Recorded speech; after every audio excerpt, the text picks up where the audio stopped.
Hey guys, how's it going? Today we are going to be doing some planting, harvesting, and I want to give you an update on the beautiful grass that's coming up behind the stream. It's 6:45 in the morning right now, about 67 degrees. It is just wonderful. Oh, high desert summer mornings are quite nice, even though it's going to get 95 today. This is our load of beautiful plants. We have two different varieties here. We've got the Berry Awesome Hibiscus. Aren't these beautiful? Look at how huge the flowers are. And I was thinking, I don't know if all five, that's how many I have in the back here. I don't know if all five of them will end up back here on the north berm, but I think it might be nice to tuck some big color in over here. And then we've also got a brand new shrub variety that's coming out next year. This is called a Mr. Smooth Seedless Silverthorn. And these don't have thorns, they are thornless. They've got this really kind of neat looking leaf. It's silvery, it's got like kind of a green leaf with a silver overlay. I think it's just going to be really interesting to try out. Maybe we can toss a picture up of what these look like when they're larger, because of course I have no experience with them. They're really, really beautiful, and that silvery kind of overlay gives them just kind of an elegant appearance. And they're supposed to be incredibly low maintenance, really tough, like they hold up to deer pressure, supposedly. That's not something I'll be able to experience. We don't have deer pressure in our garden, but also drought tolerant, can hold up to crummy air kind of quality, crummy soil. I mean, it sounds like a great deal. And they're also supposed to be great for cutting. Like you can use these as a filler in arrangements. So in zone 6 through 9. And I don't think I gave any stats on the hibiscus, but these grow about 4 feet tall, about 5 feet wide, zone 4 through, I don't know, I had a tag sitting around here, so right here. 4 through 9? Yeah, 4 through 9. And these die all the way back down to the ground every year and then get to that full size every single year. They're amazing plants. And you can see how many buds this plant has.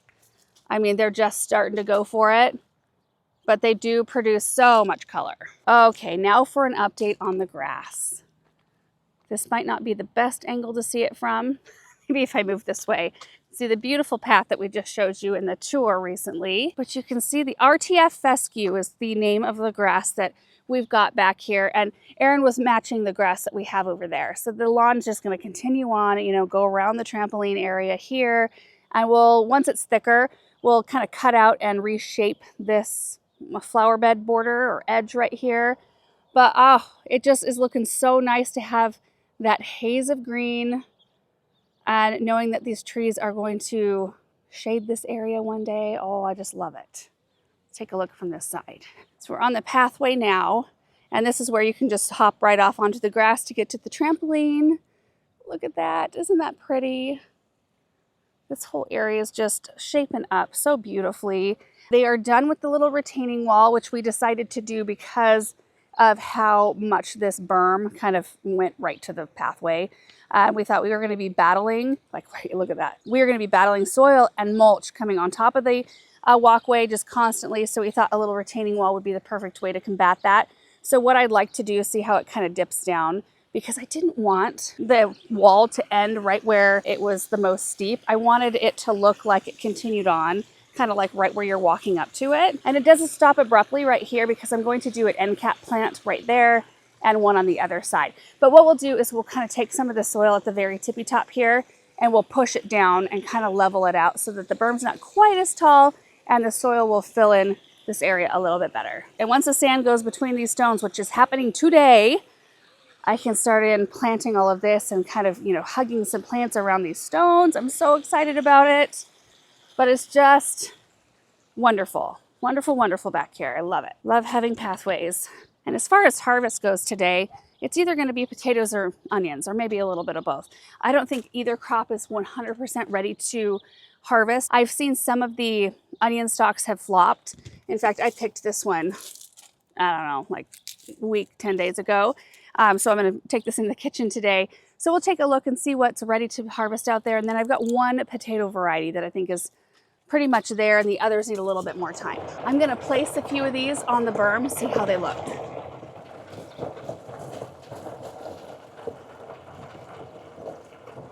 Ooh, sun's just starting to come up over the trees. I'm also going to be using my shovel today instead of my auger, at least over here, because it's so early. I don't want to be revving up the auger right in back of our neighbors' houses.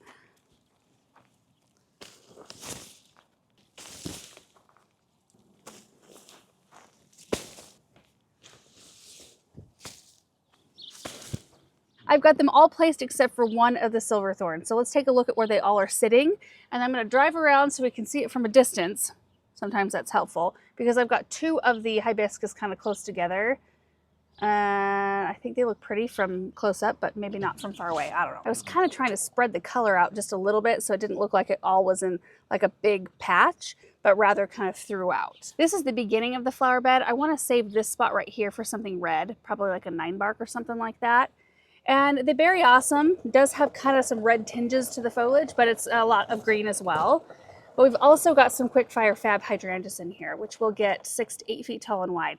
So that will be the taller, you know, accent, or not accent, that's huge. So a taller, bigger piece, and then this will be a little bit shorter.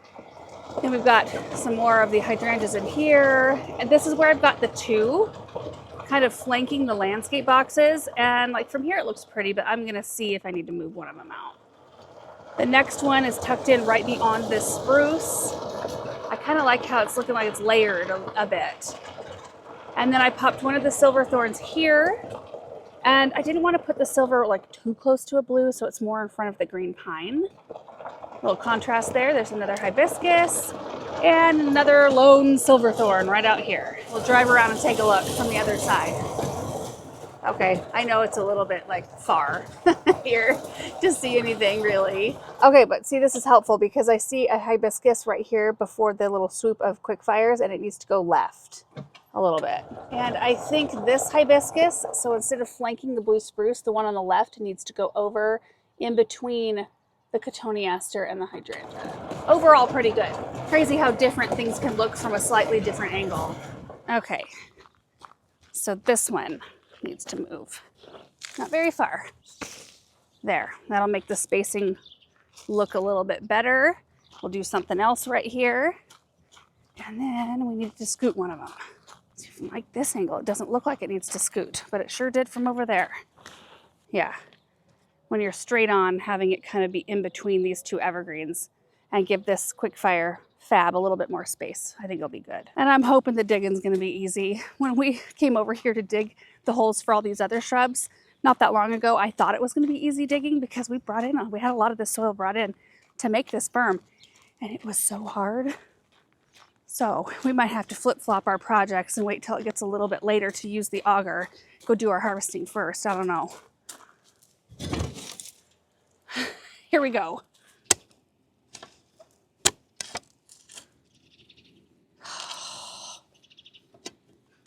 I'm gonna try the next one.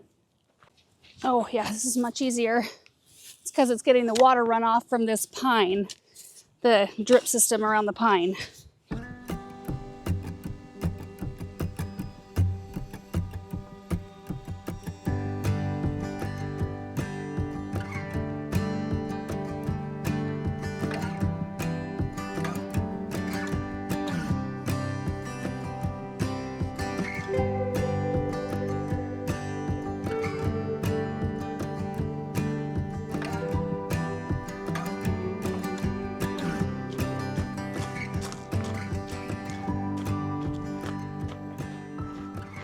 Got all the holes except for that first one dug. I'm gonna try it one more time.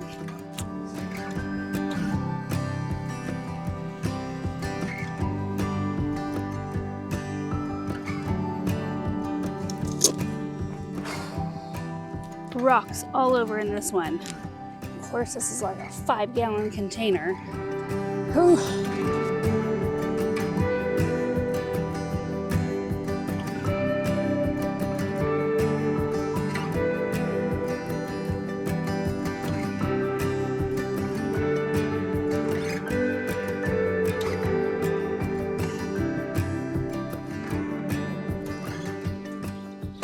Ran into hardpan. The wonderful thing about these hibiscus too is that they like or can handle a ton of water. So if you've got a spot that's got really tight soil that doesn't allow water to kind of seep through it very quickly, your hibiscus will be very happy. Hi, Russell.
Okay, got them all in. And you can see we're now in full sun. And this area does get full sun for a good portion of the day, but they look so pretty. Take a walk down the lane here. Oh, and just imagine when those hydrangeas are huge. But I love seeing just that little bit of color. It kind of just draws your eye further and further down. The hydrangeas do the same thing. I created a well around each one of them just for the first little bit. I did it with all of these too because they're on kind of an embankment. And even though we will get drip around them, so they'll get kind of a slow feed of water, for the first, week or two, especially since it's going to be so hot, it's nice to be able to fill that well up with water. And I gave the root balls a really good drink as I was putting them in. So they should be happy. There's that one at the very end. Okay, we've got one more silverthorn to plant. I'm gonna head out to the south garden with it. What if we popped it right here?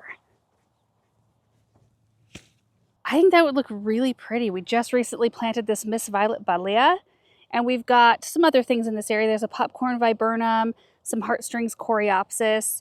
To the right here, there's a double, I think this is a Ringo double pink, and then there's some daylilies and a mock orange. And this might be beautiful right here.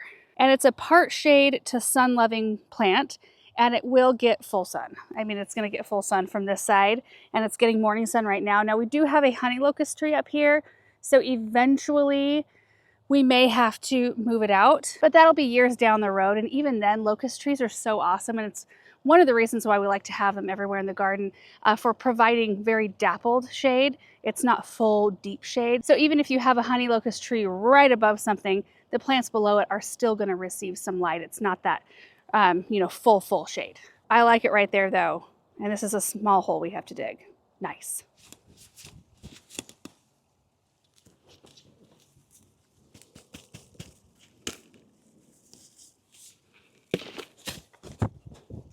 You've got to be kidding me that there is a water line right here.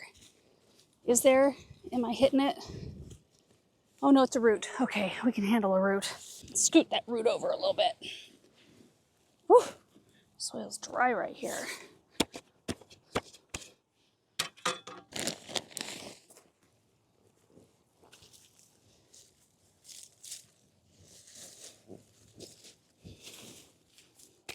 All right, there it is. It looks beautiful right there. And I think it'll be a really nice layer too, because our butterfly bushes, the Miss Violet wants to get 5 to 6 feet tall and wide, but they typically get, well, I can show you, for us at least, because we have to usually cut them back down to the ground, pretty close to the ground anyway, they get right about, I don't know, is that between 3 and 4 feet tall probably? So if the silverthorn thrives, I'm hoping it's on the 5 to 6 foot side of things, so it can be a little bit of a higher layer. And then it'll kind of go down for the Miss Violet, and then our popcorn viburnum gets like 6 to 8 feet tall and wide. I think it's a beautiful color variation too. It just shines. Look at that. Look at the light just reflecting off those leaves. Oh, that's pretty. Okay, now let's go check out the onions, see how they're looking. It is now 7:45 and 72 degrees. Still beautiful out here.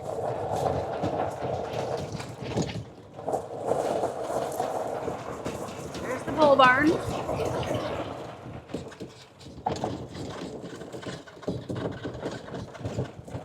Look at our zinnias.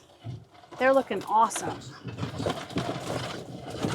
As are the artichokes. Everything out here is looking pretty good. Pumpkins are looking good out there. My goodness, we need to mow. Okay, so potatoes here on our left. So you can see this variety here, it has a lot of green still left in it. You usually want to wait until they die back quite a lot. This variety always dies back first. These are my Huckleberry Golds, but there's still some green in here. You guys, I might wait just a little bit longer. If you wait, the tubers have a chance to size up just a little bit more. So I think we're just gonna focus on onions today. Red Pontiac's still looking pretty fresh. And most of our onions are still not ready to harvest except for this first bunch.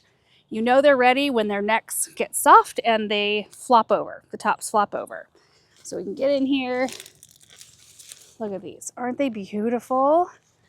And it looks like pretty close to all of this variety already. These are our candy onions right here. We've got candy, Walla Walla, and yellow sweet Spanish. I have noticed this year that our Walla Walla onions in the root cellar store just a little bit longer. Usually I don't notice a big difference, but this year those seem to sprout a lot later, and I still have some that haven't sprouted at all. Like, I'm still using last year's onions right now when I'm harvesting this year's onions. It's awesome. So let's get all of these pulled and layered in the back of the gator. After we pull them, we just need to let them dry and cure for a little bit, which means we just find a spot that's, usually I put them in the barn, but we find a spot that's shaded, you know, out of direct sun, but gets real good airflow. And what will happen is that the green that's still in these leaves, the bulb will suck the energy down from these, and we can let these just all the way dry up. Usually takes like a week to 10 days, something like that. And it also allows a chance for any soil that's still clinging to the roots or around the bulb to dry, so that we can easily brush it off. And it allows for the papery skin around the onion just to dry and cure. It just helps them store better, helps the sugars condense in the bulb of the onion. Just makes for a very tasty, good storing onion. Pretty straightforward, really. We keep our root cellar where we store these roughly, it varies a little bit. In the wintertime, it stays a little bit colder because it's just colder outside and we don't run a heater in there. Occasionally, I'll put a little, we've got a little floor heater that will kick on if it threatens to freeze, and then it kind of takes the edge off. So it usually ranges between 35 and 45 degrees right in there, and I try to keep it at about 60% humidity. When we're done here though, I'll look at the chart so I can tell you exactly the temperature and humidity that onions like to be stored at. I just can't remember it off the top of my head. I have a chart posted right inside the root cellar, and unfortunately, because I'm storing so many different things in there, I can't find like the perfect temperature for, you know, each crop. I just kind of have to find somewhere in between, but we'll look at that info once we get them all up there. I'm going to drive forward through these weeds. Hacking through the bush here. My goodness.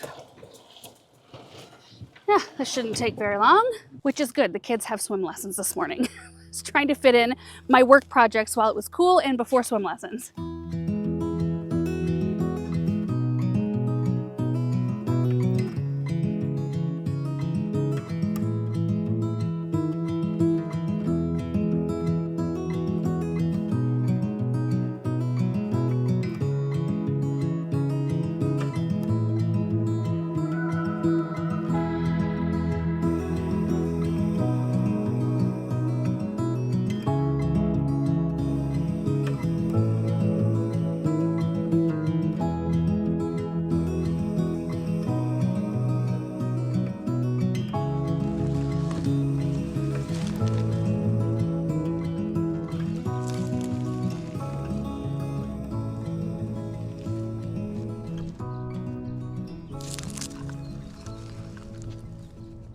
Quite a nice harvest so far. Pulled all of the ones that were ready. We still have so many. Look at this.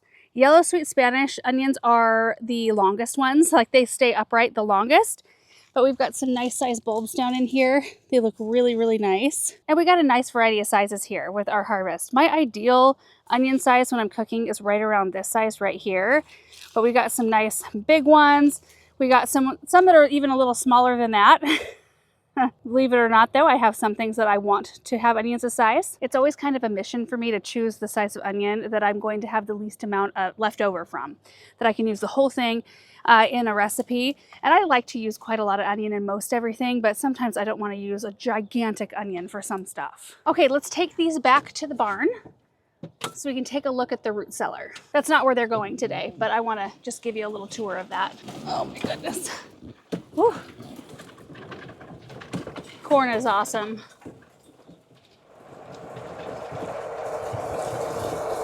Oh, hey, look. I think these are berry awesomes right here. Planted these out here last year. They're looking great.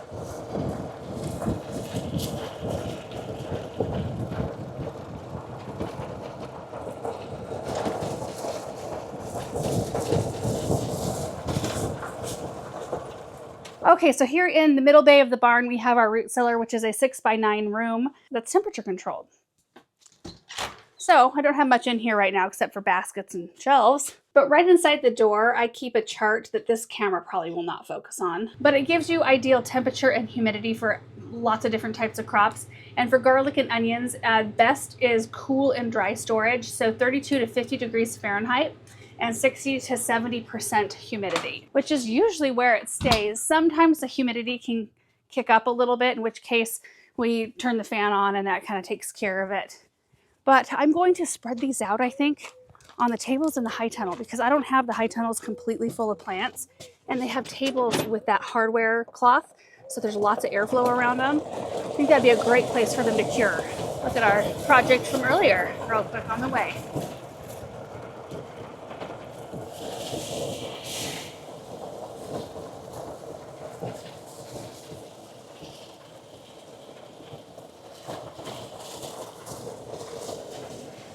Yeah, see, this is gonna be perfect right here.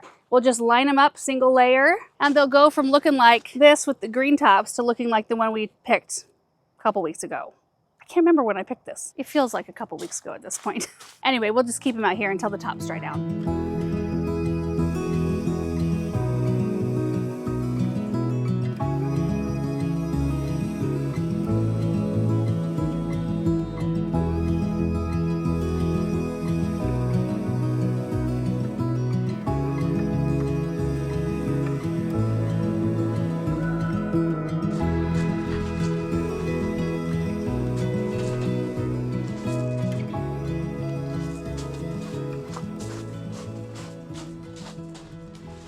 Oh my goodness, isn't that pretty? So this table has candies, and this table has the only Walla Wallas that we're ready to pick. I'm gonna try to keep them separated just so I can kind of monitor their storage life and all that again. But there's just something about produce all lined up, or like canned goods all lined up, or a really organized pantry. I don't know, anything with like food organization, harvest, produce, all of that. I just love it. Beautiful onions. So these will just hang out here. This is gonna be perfect. This high tunnel has shade cloth, so they're not in full-on sun, but they're in a bright spot. Excellent airflow.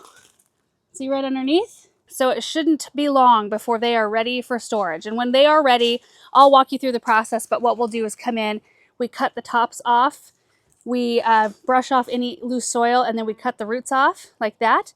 And then we're just going to be storing this part of the onion bulb. And you can, go in with like a soft brush or a dry rag and brush off any of the dry soil. That way you don't accidentally introduce any moisture into a storage sort of area. I used to store onions in our unfinished garage when we lived in the townhouse, and it stayed like 50 to 55 degrees.